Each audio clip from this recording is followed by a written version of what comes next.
What's up, everyone? Back here with another comic book review. My first Star Wars comic review. I know I always say it's going to be a fast, quick little review, and then it never is. This time, I'm serious. This will be quick. Just wanted to go over and highlight some things about this book that I'm surprised not a whole lot of comic book readers or Star Wars fans or other kind of nerds aren't really talking about, except me. I lose my mind for this series every month, every time a new issue comes out. This is the Star Wars book to get right now, and it's just, even not as a Star Wars book, you can enjoy this. It's a lot of fun, it's really great, and there is a ton of action in every issue.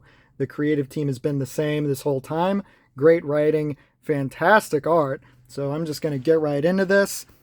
Star Wars Bounty Hunters issue 10. It's written by Ethan Sachs, who I was introduced to with Old Man Hawkeye.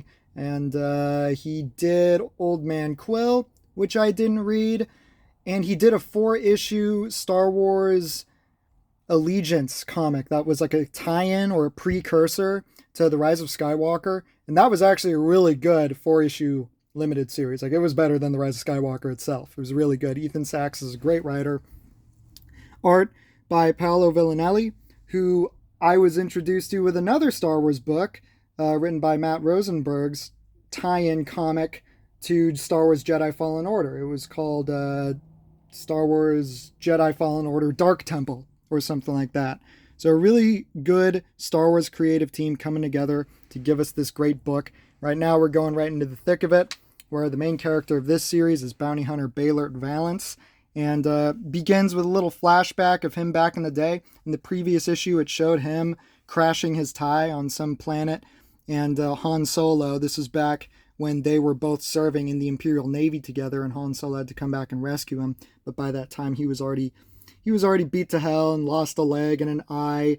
The road leading up to Valance becoming a cyborg, and pretty much this Imperial officer is telling him that because of his rank as a cadet, he can't afford like good Imperial insurance, which made me laugh. Valance says he'll pay for it himself, but the officer is pretty much telling him, well, you suck, you crashed the tie, we'll never trust you with a tie again. You're pretty much going to get demoted back to infantry. So Valance just yells at him to go away. Han Solo is there. Han Solo tells him, like, hey, you have an out now, you don't have to be here anymore. And ultimately Valance thanks Han Solo for coming back, risking his neck to save his life. That'll be important later on. But pretty much I'm just going to breeze on through here because I wanted to show the cool parts of this book and present day of Beilert Valance being a total badass. He's a complete alpha male in this book, and he's coming back onto the ship that he just made it look like he escaped from. He's coming in from the outside. He's a cyborg, so he can breathe in from outside of space. Shoots that guy with his Iron Man hand. Since he's a cyborg, he can shoot like a repulsor ray type of thing. Really good crotch shot of him right there. This artist, Paolo Villanelli, is a very good artist. Very efficient artist, very quick. I can see why he hasn't missed an issue yet. And I really love the colors too. Who did the colors in this book? This guy needs a shout out. Arif Prianto. Yeah, really great, colorful book. Moves along really well. And okay, so then little exposition part back at another previous planet from another issue. This is the one page I didn't like for 2 reasons. Number 1, this chick is back. I forgot her name. She's not a great character, but pretty much Boba Fett showed up in issue 4 or 5 or something and shot her in the back and killed her. And now she is back. She conveniently lived through that because that pissed off the psychos on Twitter, who probably aren't even buying this book, and said, oh my, I think the hashtag they got to trend, I guess, is hashtag be better, Boba. And apparently they forgot that Boba Fett is a bad guy and he's going to kill whoever is in his way. And but probably the editing team at Marvel told Ethan Sachs, okay, you got to make her live. We angered the very selective few psychos on Twitter, and so he brought her back. It's not because she's a lesbian. How lesbian do you ask? That lesbian. That is how lesbian it is. Very passionate embrace right there by her wife or girlfriend. It is because she's not an interesting character, and I think she was made that way She showed up for some revenge mission for her brother, but then when she reconciled with that, her purpose in the book was no longer there. And so it was totally fine with me that Boba Fett just shot her to get to the main target. And that was that. Like, she was dead. She was dead, laying there with her eyes open. And then they brought her back. And it's I don't know if it's because she's a woman, or it's because she's a lesbian, or probably a little bit of both. But she's not an interesting character. You need more character besides space lesbian.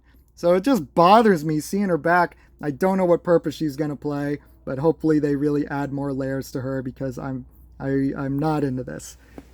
Number 2 reason is that this is an obviously traced Nexu. It's not right there. That looks good, but then like I'm pretty sure I've seen the picture that the artist used to trace that right there. Anyway, that's a little thing. Back to Valance being awesome. There's this part where these two guys.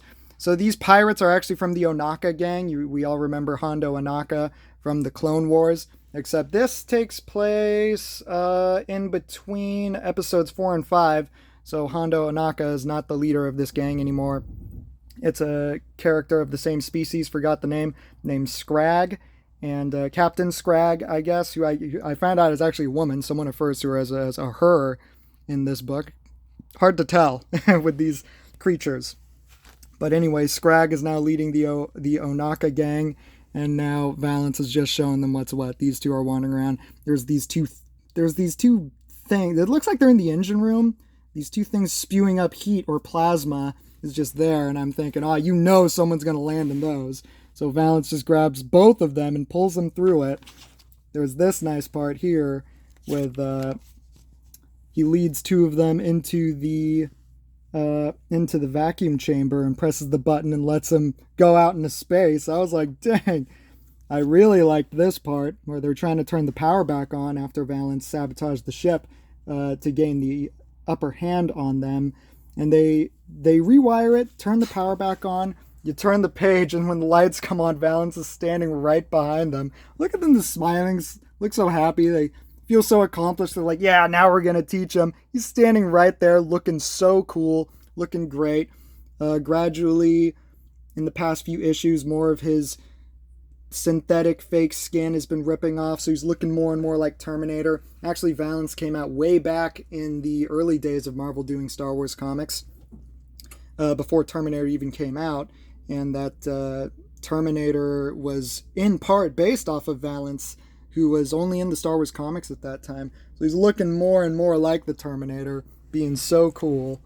And then he just wrecks these dudes. Even Dengar's in this story right now. He's handcuffed. He was kind of worthless. Tried to take on Scrag with his handcuffed arms, but he couldn't do much. She gets away. So I guess we're going to see her and the Onaka gang again.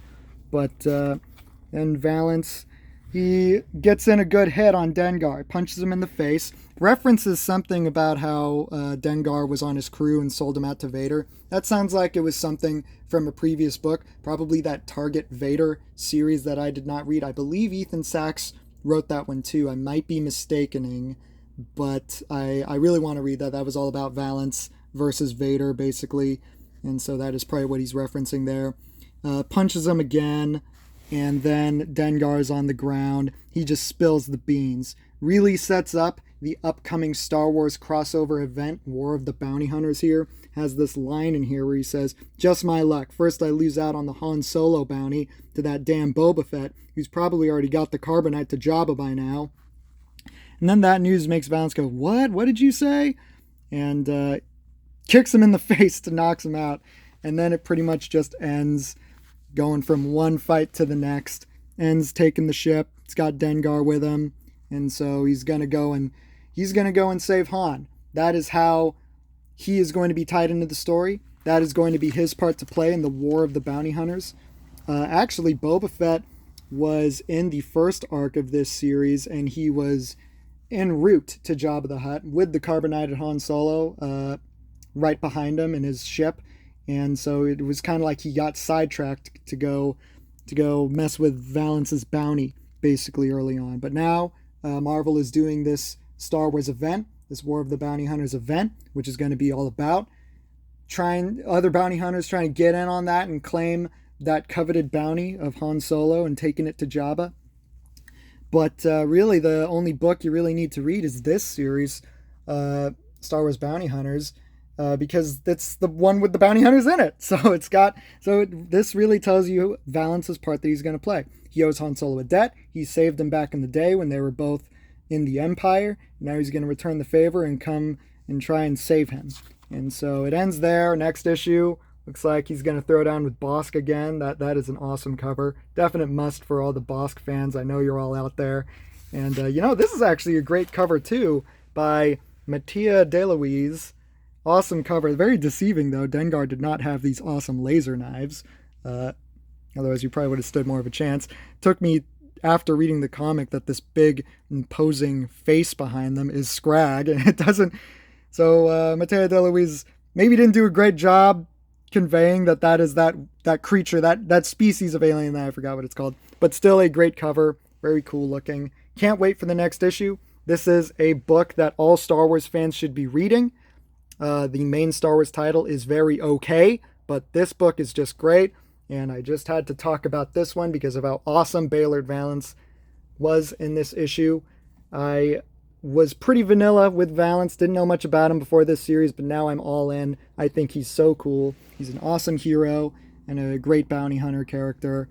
Brings a lot to the table. So go check it out. Go buy it. Go down to your local comic store and buy this issue. Probably the next issue is going to come out pretty soon. So jump on the train, especially in time for the War of the Bounty Hunters event. All right, that's all I got for you today. See y'all next time.